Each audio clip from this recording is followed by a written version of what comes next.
Now the reading on this is high. It should be at 33 millibar, but we have increased vacuum. This thing just feels like it's covered in boogers. Definite booger consistency. Today we are working on Josh's E88 BMW 128i convertible with an N51 engine and an automatic transmission. As far as the engine goes, this thing is extremely clean. It really doesn't need much. Oil filter housing is nice and tight, valve cover is nice and tight, belt tensioner is looking good. It really doesn't have any leaks. This car does have a rough idle on cold start though, so I want to go over that and show you exactly what I found. All right, let's give this thing a cold start. Let's take a close look at these RPMs.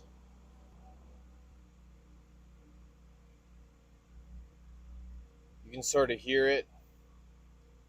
Bit of a rough idle. RPM's coming down. Still a little chunky. A little bit of movement in that needle.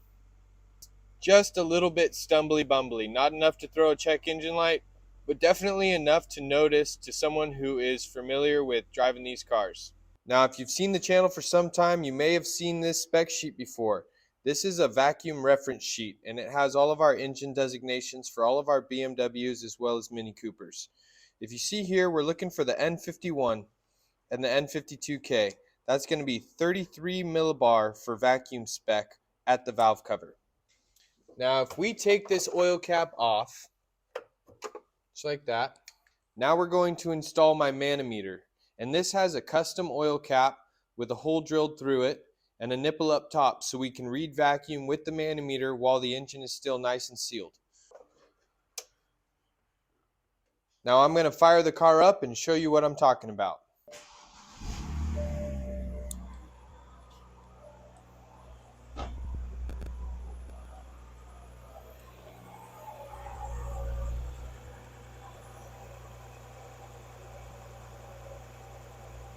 Now the reading on this is high. It should be at 33 millibar, but we have increased vacuum all the way up into 45, 46 millibar.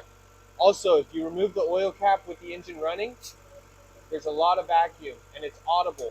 You can hear it. I'll show you.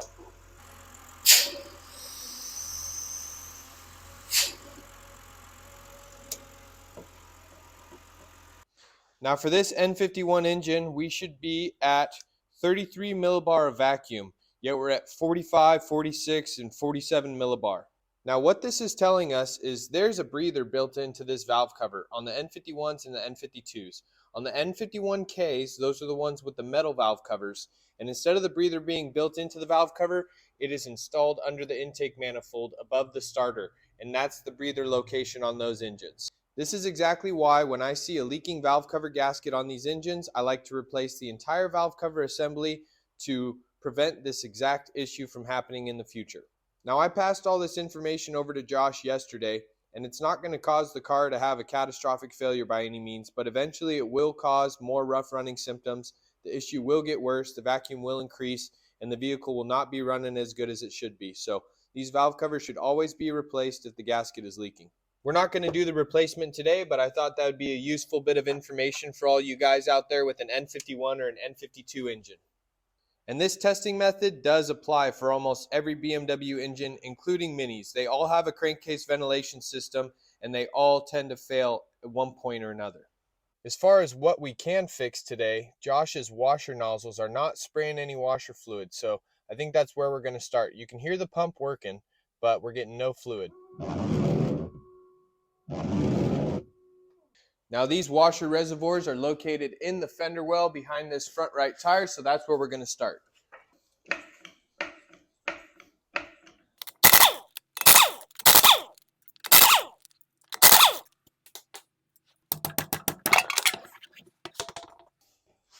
All right, let's start getting some access.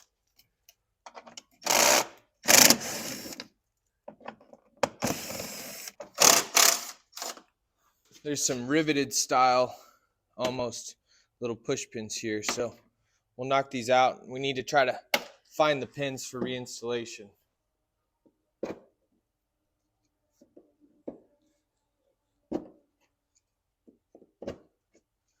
Here. N51 Torx push pin down here. Now you can get access to it just by trying to peel back this cover, but I prefer to take it all the way out.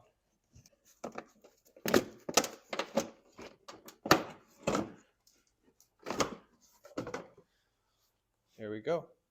Now we have a good view of the entire washer reservoir. It runs all the way up here from the front center of the fender all the way down, and the only thing really holding it in is this one 10mm screw right here. And now this assembly should pop out of place, and we can wiggle it forward, and we can slide this washer tank out of its groove.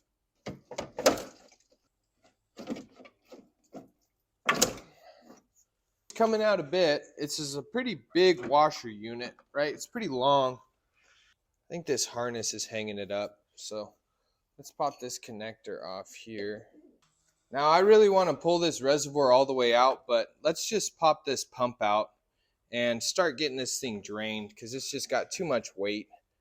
Oh, and this pump sits into this little tab, so you got to lift it out first towards you, and then you can lift it up. Watch this thing. This filter is probably going to be plugged. And look at that. This thing should be dumping out of that filter screen, and it's got to be completely plugged. You can see it right there. There's a little rubber grommet, and then underneath that is a plastic screen. And so we're going to pop this up, and this thing's going to start gushing.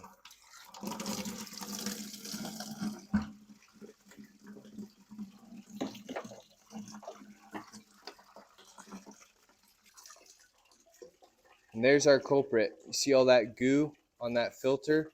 This thing's just completely plugged up, and all this goo just plugged up all those little orifices on the filter surface. So this is our issue, no doubt. This thing just feels like it's covered in boogers. Definite booger consistency. Super gross. And so this is going to be the windshield washer pump. This is going to be the headlight washer pump. And then the wire that runs back there is going to be the washer fluid level sensor.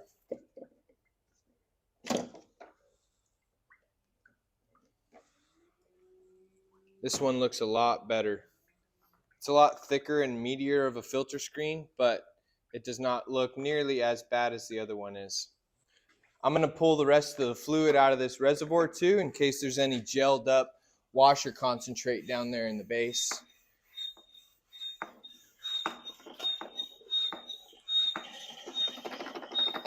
Now, you can replace these filter elements. You can source them online. But in this case, I think we're just going to reuse it. And I'm going to take a little bit of time here to just get her cleaned out. You can see down in there, there's lots of goo. So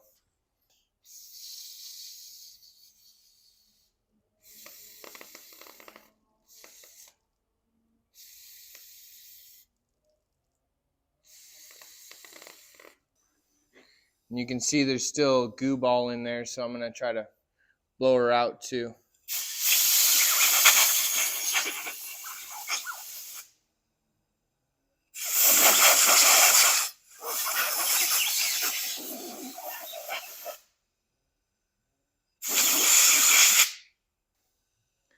Now that thing's looking super clean.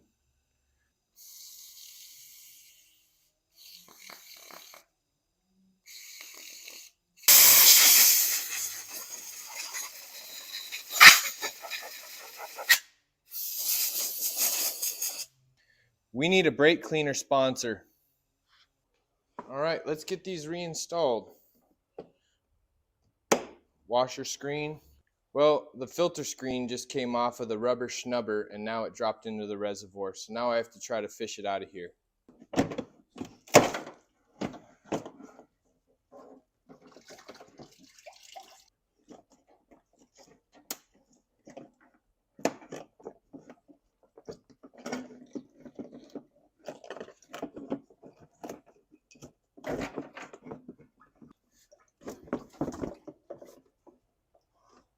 Let's try this again.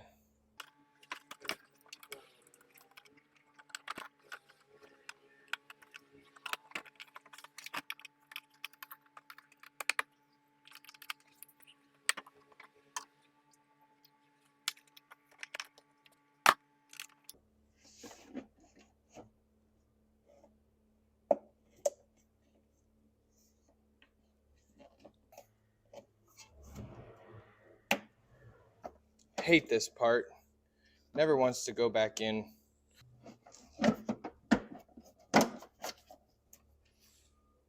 Almost. There we go.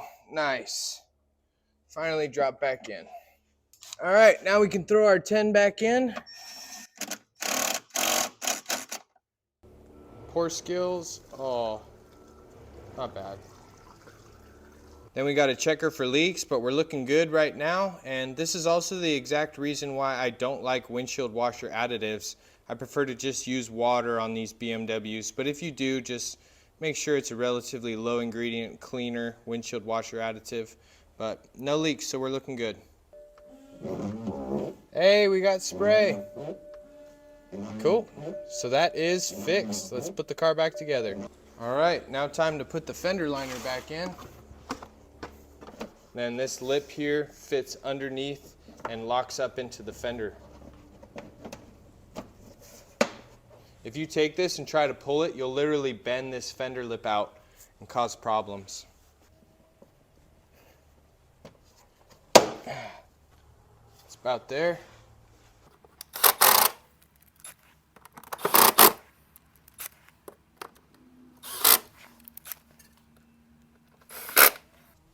Now I found 2 of the 3 pins for these push pins, so I'm gonna do some digging in my box trying to find another one.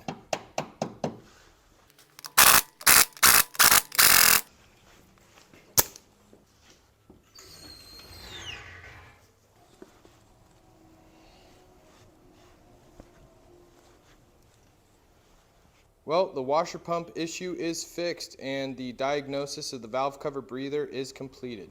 I'm going to go give the car a nice road test now. Josh wants me to shake it down and give him my opinion on how I think the transmission is shifting. Then we're going to get parts ordered up for an oil service, but I think I'm going to do a separate video for the oil service and do a bit of a how-to. Also, just a quick shout out to Brunt. They shipped me out a pair of these Marin soft toes and I've been beating the crap out of them, as you can see, but I've been real happy with them so far. Waterproof, they're really comfortable, so thanks for supporting the channel, Brunt. I appreciate it and enjoying the new boots. New boot goofing.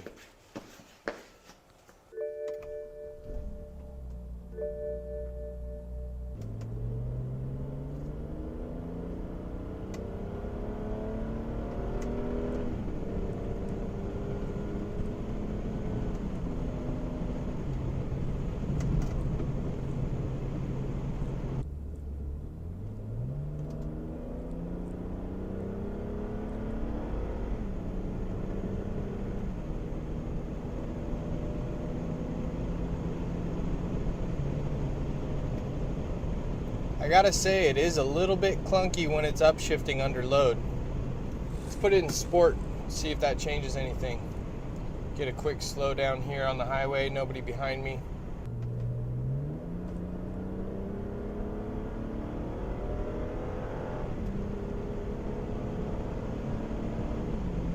Yep, it's just a little lurchy. There's a slight delay in the upshift, and it just upshifts a little bit clunky. I'd say these tires need to be balanced as well. 65 is like a perfect tire balancing speed to see if things are balanced right, and it does have a little bit of a shimmy at 65.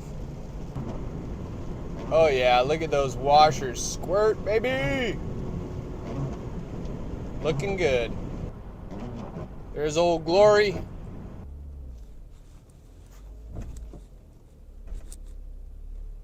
Oh guys, Josh was correct. The transmission does feel like it's shifting a little clunky on upshifts under load at highway speeds. Now, the car has 121,000 miles on it. A transmission service would be a good idea, but by no means do I expect a trans service to fix this issue.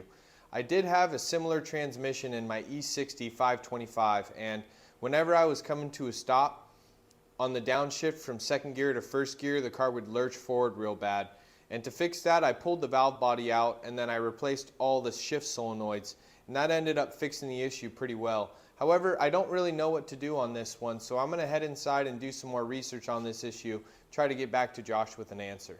I think with the scan tool capable enough of getting inside the transmission module and resetting the driving adaptations and the learning procedure, that may help, but I still don't know if that's going to be a definite fix. I also need to get the parts ordered up for an oil service, but keep an eye out. I'll probably be doing a BMW how-to oil service for the N51, N52, N55, N54, all those models.